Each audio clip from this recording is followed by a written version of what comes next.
Pourquoi Michael Hollis est-il considéré comme l'un des joueurs les plus nonchalants du football? Sur le terrain, tout chez lui intrigue. Sa démarche semble lente, presque détachée, comme s'il évoluait dans un autre tempo.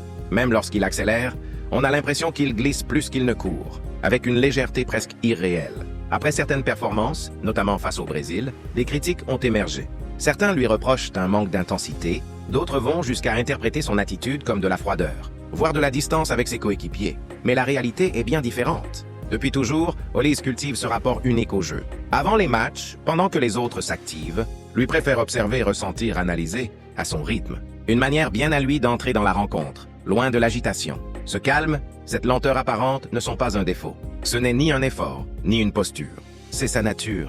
Il ne subit pas le rythme du match, il l'impose. Il n'accélère pas pour suivre le jeu, mais pour le décider. Et si ce que certains prennent pour de la nonchalance était en réalité une forme rare de maîtrise, une façon unique de dominer, sans jamais sembler forcé. Au fond, la vraie question n'est peut-être pas de comprendre pourquoi il paraît lent, mais plutôt de réaliser que c'est précisément ce qui le rend exceptionnel.